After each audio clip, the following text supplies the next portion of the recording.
you guys feeling right now? Happy? Tired? Excited? Well, I'm feeling very excited now to introduce you to my topic of unraveling the art of overthinking. To begin with my speech, I would like to ask all of you a question.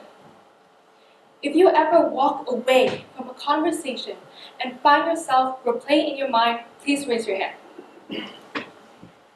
Well, that is an example of overthinking, a very natural human tendency that we often normalized. Overthinking occurs when we think about a topic or circumstance excessively for a long period of time, making it difficult for us to actually focus on anything else.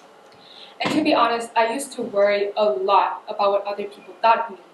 I would always ask myself, what do people think about my clothes, my hair, the way I talk, or even my personality? And it made me realize that insecurity is one of the main reasons why people often overthink nowadays. They tend to let the insecurities take over them. So picture this. You wake up the morning of a really important presentation of all days, just to find an annoying but little angry-looking pimple right at the smack of your forehead. Sounds mortifying, right? Well, ladies and gentlemen, this is exactly what happened to me. And I promise you, I was mortified.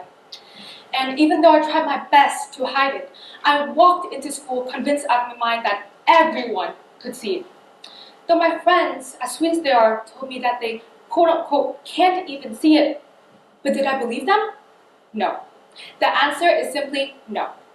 Why would I believe them when I spent my whole entire day obsessively looking to every single mirror, constantly checking my reflection? The voice in my head convinced me that if someone either looked my way or made the slightest eye contact, they had spotted my pimple and thought I was gross. But here's the kicker. They didn't. The reality is everyone's so consumed with their own words that they don't even have time to sit and fixate on yours. And if you still don't believe it, let science prove to you that people don't always consider what you do or what you say. In 1997, Dunbar, Duncan, and Marriott explored a fact about human conversations. Their research shows that the most crucial purpose of human conversation is to enable the speaker to share a lot of personal information about themselves to others, based on their own experiences and perspectives. Moreover, Mayer and Lieberman, students from MIT University, recently discovered that people tend to think about themselves, and it comes from a part of our brain that activates on its own when it's not being stimulated by external demands. It is also the same region of the brain that facilitates introspection.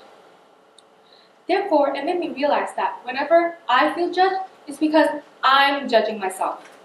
So let's go back to my story. While presenting, I noticed that people didn't focus on my appearance that much because they were all busy preparing for their own presentation. As soon as I finished my speech, I then asked myself, who was judging me this whole time? And the answer was me. I judged myself and believed what I thought was true. But how about others? Do they care? Well, that brings me to the most critical fact. We'll never know what other people think. And they might also make assumptions about themselves and overthink it too because we're all human. So if the next time someone either judges you or criticizes you, remember that people usually judge others based on the things that they are insecure about, rather than letting their insecurity define you. So consider this. What does their behavior reveal about their insecurities? Or what negative self-perception might be influencing their assumption about you? And another way to help is to apply the 5-by-5 rule, which says if it won't matter in 5 years, don't spend more than 5 minutes thinking about it. And as I conclude my speech, I would like all of you to understand the freedom that we'll have once we realize no one is really thinking about us. Imagine doing a presentation where spending 30 minutes before that worrying about your hair, your clothes, trying to practice your smile, because you should always trust yourself and challenge the voice in your head. Once again, knowing that overthinking may be a hard habit to break, you should always protect your peace of mind and walk away from people who make you feel like you're not enough. And eventually, whatever is meant to happen will come to pass. Thank you.